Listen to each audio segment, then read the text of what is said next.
by Night Star Karan Sawadiya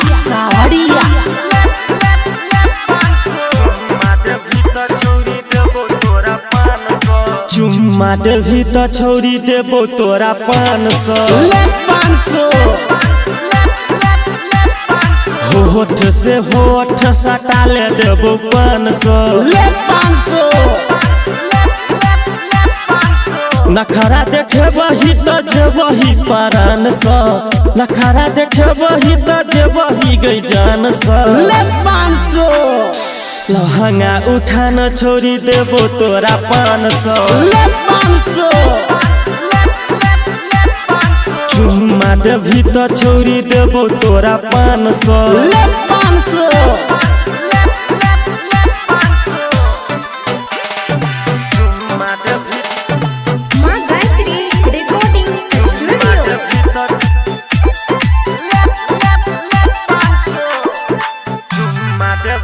छोड़ी देबो तोरा 500 हो चोली के खोली में 10 टकिया देबो होठ साटा के छोरी पटिया हम लेबो नाचेला एलोही तो जल्दी छोरी नाच गे छोरबू ने आई जब बजतई 5 गे हो चोली के खोली में 10 टकिया देबो होठ साटा के छोरी पटिया हम लेबो नाचैला एलोही तो जल्दी से नाच गे छोरबू ने जाबे आई बजतई ने 5 गे मेल करा ले छोरी गेहूं के धान सा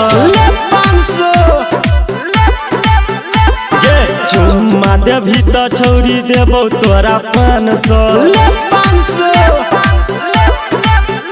हो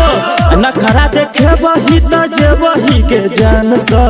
नखरा देखे बही तो जेबही परान सा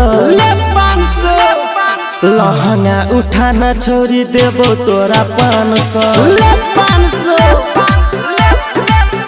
हो चुम्मा देवी तो छोड़ी देबो तोरा 500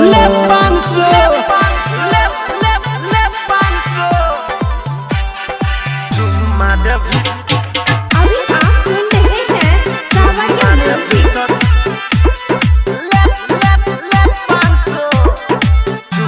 देवी तो छोड़ी देबो तोरा 500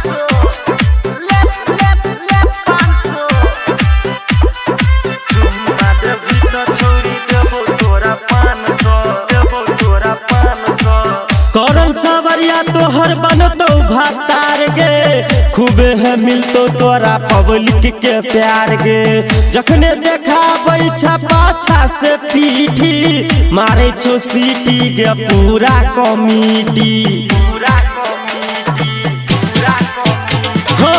छोरा निर्मलिया के बनहल भातार गे तबे है भेटो तोरा पब्लिक के प्यार गे जखने देखा बैठा पाछा से पीठी मारे छो सीटी के पूरा कमिटी राइटर रमेश कहो तोरा गुमान सा घर 500 लहंगा उठाना छोड़ी देबो तोरा 500 हो नखरा देखे बही तो जेबही परान सा नखरा देखे बही तो जेबही गजन सा 500 चुम्मा देवी तो छोड़ी देबो तोरा 500 लहंगा उठाना छोड़ी देबो तोरा 500 चोली में देबो गे भेले रघु बाबा के घर खाली।